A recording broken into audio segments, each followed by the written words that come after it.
प्यारी जीवात्माओं, हम कितने सौभाग्यशाली हैं कि वर्तमान युग परिवर्तन की बेला में हम सभी साक्षी हैं तथा यह युग परिवर्तन का पावन कार्य बल्कि किसी और के हाथों संपन्न नहीं, हमारे ही हाथों होगा। यह विचार कर अपना सहयोग प्रदान करें।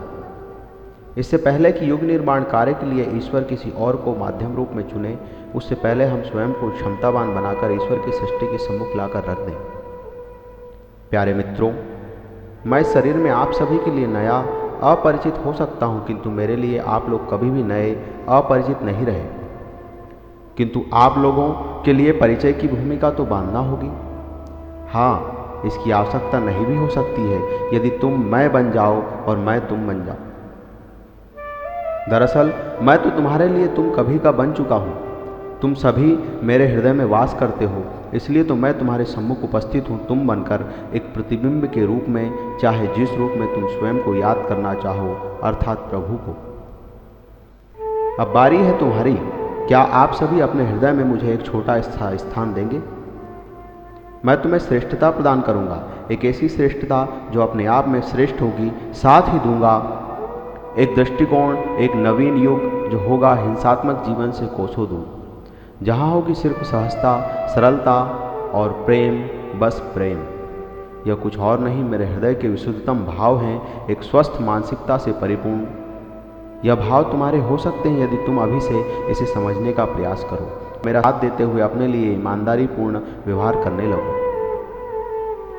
ईश्वर के प्रति सच्चा प्रेम ईश्वर के द्वारा बनाए सारे जीवों को समान भाव से देखने का भाव देता है। एक बात सुनाता हूं।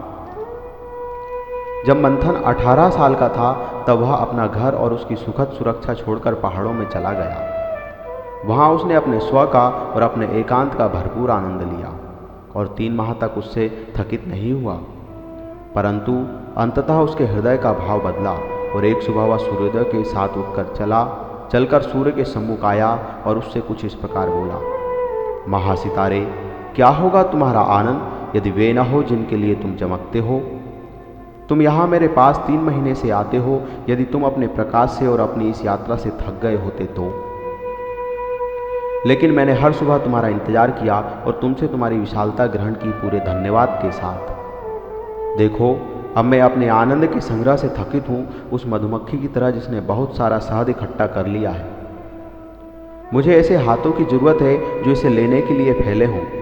मैं इसे देना और बांटना चाहता हूँ, जब तक कि मनुष्यों में बुद्धिमान अपनी मूर्खता में फिर से आनंदित न हो जाएं और गरीब अपने धन में आनंदित न हो जाएं। इसलिए वह सब छोड़ वापस इस संसार में मैं लौट आया हूँ। मैं इतिहास को पूरी तरह उसके मूल से लिखना चाहूँगा, खासकर इन लोगों के बारे में, क्योंकि इनको मैं अपनी मन की आंखों से जानता हूँ। क्योंकि बुद्ध जैसे लोग केवल एकांत के लिए गए थे या अकेले होने के लिए गए थे, किंतु गौतम बुद्ध और मंथन के बीच फर्क यह है कि गौतम बुद्ध ने स्वयं को पा लेने के बाद भी कभी इसकी घोषणा नहीं की। अब मुझे एकांतवासी बने रहने की जरूरत नहीं है। मैं वापस लौट सकता हूँ और संसार में एक सामान्य व्यक्ति की तरह रह सकता हूँ। शायद इसके लिए संसार छोड़कर जाने से भी ज़्यादा साहस की जरूरत होती है। संसार में मैं लौटने के लिए और भी अधिक साहस की जरूरत होती है,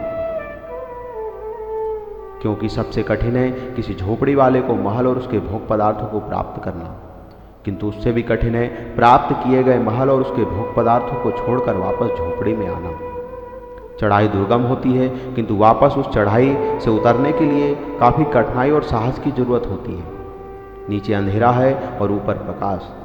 जब ऊपर चढ़ रहा था तब मेरी लोगों की नज़रों में उन्नति हो रही थी, तब मैं एक महान संत था। किंतु जब मैं वापस उस नीचे अंधेरे में खड़े लोगों को साथ लेने के लिए साहस करके नीचे प्रकाश से अंधेरे की ओर आता हूँ, तो लोगों की नज़रों में मेरी अवनति होती है। वे समझते हैं कि मेरा पतन हो गया। तभी मैं महल से वापस झोपड़ी में आ गया हूँ, तब मैं एक असंत कहलाता हूँ। किंतु वास्तव में मैं तो उन्हीं निंदा किए जाने वाले लोगों को साथ लेने के लिए आया हूँ जो मुझे समझ नहीं पा रहे हैं। निश्चित ही परम ऊंचाइयों को छूने के बाद फिर से सामान्य व्यक्ति होने के लिए जगत के महानतम साहस की जरूरत होती है। मंथन वह साहस दिखाता है।